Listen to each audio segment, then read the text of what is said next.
જ્યારે સત્યજીત કુમાર સિંહજીનું સ્વાગત કરવાનો કાર્યક્રમનું અહીંથી કોઈકે જાહેરાત કરી તો સભામાંથી બધા ક્ષત્રિય આગેવાનોને બોલાવી અને એમનું બહુમાન કરવા માટેનો કાર્યક્રમ યોજાયો અને બધા ક્ષત્રિય આગેવાનો અહીંયા આવીને એમનું સન્માન કર્યું.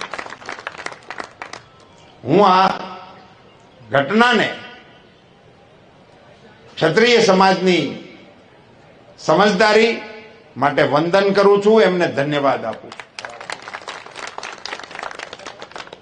મારે ક્ષત્રિય સમાજના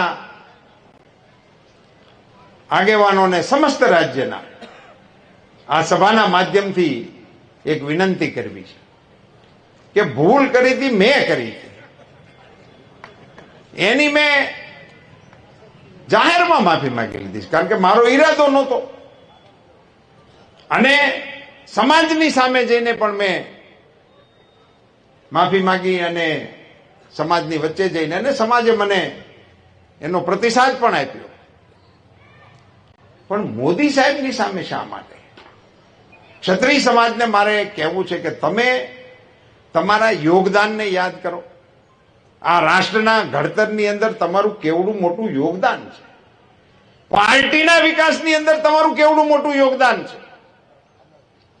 અને નરેન્દ્રભાઈ મોદી જેવા વડાપ્રધાન જ્યારે 18 કલાક માણસ ભારત સિવાયની કોઈ વાત વિચારતો ના હોય, મારા દેશ સિવાય કોઈ વિષયની સાથે જેનો નાતો ના હોય, 140 કરોડ દેશવાસીઓને જે માણસ પોતાના પરિવાર તરીકે સંબોધન કરતો હોય અને એમના આખી વિકાસ યાત્રાના સાથીઓ તરીકે કેટલા ક્ષત્રિય આગેવાનોના હું નામ લઈ શકું. એ ક્ષત્રિય સમાજો મારા કારણે હું સ્વીકારવા તૈયાર છું. ચલો, આપને એમ લાગતું હોય કે મારી ભૂલ છે, મેં તો સ્વીકારી છે, પણ મોદી સાહેબની સામે ક્ષત્રિય સમાજને ઉભો કરી દેવો એ મને એવું લાગે છે કે યોગ્ય મને નથી લાગતું. નરેન્દ્રભાઈ મોદી આજે વિશ્વના નેતા છે, આપણા દેશના નેતા છે. હું ક્ષત્રિય સમાજના અગ્રણીઓને વિનંતી કરવાના મતનો છું કે આપ સૌ મોદી સાહેબની સામેના આ આક્રોશને એમાંથી આપ પુનર્વિચાર કરો. આપ સૌ અગ્રણીઓને પણ મારી આગ્રહભરી વિનંતી છે કે સમાજના આગેવાનોની સાથે સમજણનો નવો સેતુબંધ બાંધવા માટેનો આપણે પ્રયાસ કરીએ. મિત્રો, ચૂંટણી માટે હું નથી કહેતો, હાર જીત માટેના વિષય માટેની આ વાત નથી.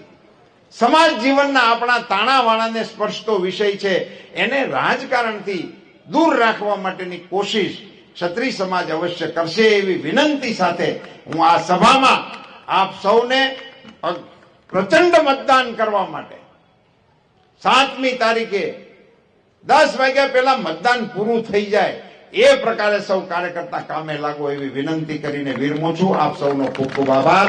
ભારત માતા કી જય શ્રી રામ, જય જય શ્રી રામ.